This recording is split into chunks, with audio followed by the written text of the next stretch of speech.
এই বিস্কুটটা চুলাতে বানিয়ে ফেলতে পারবেন। এই বিস্কুটটা একদমই কম খরচে বানিয়ে ফেলা যায় আর খেতেও অনেকটা মজা হয়। আর এই বিস্কুটটা খেতে এতটাই মজা হয়, আপনার বাসায় একবার বানালে পুরোটাই নিমেষে শেষ হয়ে যাবে। সবাইকে আসসালামু আলাইকুম, আশা করি সবাই ভালো আছেন।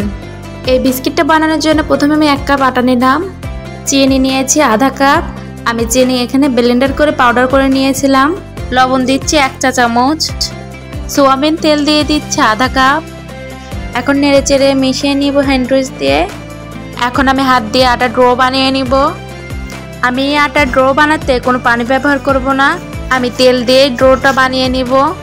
আপনারা চাইলে ডালডা বা ঘি দিয়েও এই বিস্কুটটা বানাতে পারেন। আমি 5 মিনিটের জন্য ঢেকে রেখে দিব।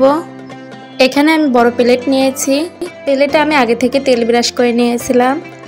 আমি আগে থেকে পেপার কেটে রেখেছিলাম, এখন দিয়ে দিচ্ছি। এর মধ্যে 5 মিনিট হয়ে গেছে। আমি এখন অল্প অল্প করে ড্রো নিয়ে বিস্কুটটা বানিয়ে নিব। আপনারা চাইলে যে কোনো শেপে এই বিস্কুটটা বানিয়ে নিতে পারেন। আমি গোল আকৃতি দিয়েছি। এখন একটা কাঁটা চামচ দিয়ে আমি ডিজাইন করে নিব। আপনাদের কাছে একটা ছোট্ট অনুরোধ থাকবে, আমার এই ভিডিওটা ভালো লাগলে প্লিজ সাবস্ক্রাইব করে দিবেন আর কমেন্টে জানিয়ে দিবেন ভিডিওটা কেমন হয়েছে।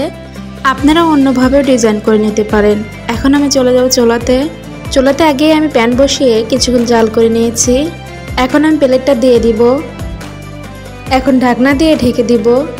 আমি মিডিয়াম হিটে 25 মিনিটের মতো জাল করে নিব। 25 মিনিট পর ঢাকনাটা খুলে দিলাম।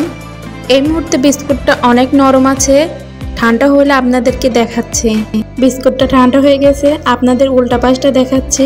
দেখুন বিস্কুটের উপর পাশ আর নিচের পাশের কালার একদমই একই আছে, বিস্কুটটা একদমই পুড়ে যায় নাই। আপনারা এই বিস্কুটটা বাসায় একবার বানালে আর বাইরে থেকে কিনে খেতে চাইবেন না।